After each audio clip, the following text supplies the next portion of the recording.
Yeah, we found that the train fell short of its schedule more than 1,500 times since January. And one of the major reasons is because the A-line requires 2 people on board.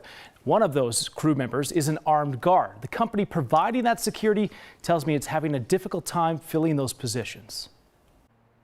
The A-line requires a federally mandated crew member, which is different than how the light rail operates according to RTD. The second crew member is trained to help evacuate rail cars and help the engineer operate the train in an emergency. RTD has a contract with Allied Universal, which provides the second crew member, so they're technically not RTD employees. If they call in and we can't fill that position, then we have to drop a trip. Since January, more than 1,500 A-line trips have been canceled.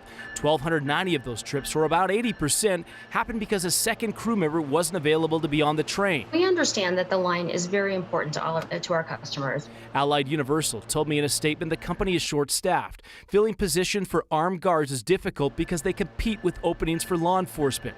RTD tells me they fined Allied Universal $153,000 last year for not supplying enough staff. Now RTD is getting creative to keep the A-line schedule running. Even though they're not the required company to put that position in, we try to fill that, or we try to shuffle people around so that we can maybe not drop 2 trips in a row. But there are times where we're just not able to do that, and so we have to cancel a trip. RTD is also dealing with its own staffing shortages too. They're short bus drivers, train operators, and mechanics.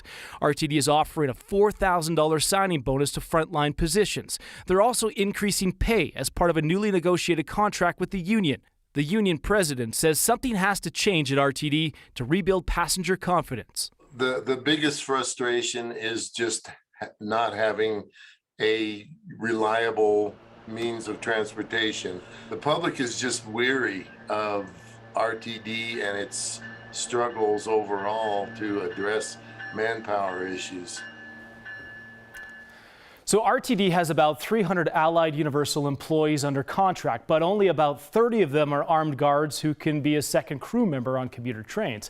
RTD says its contract with Allied Universal is up at the end of June and is currently looking at renewing their agreement.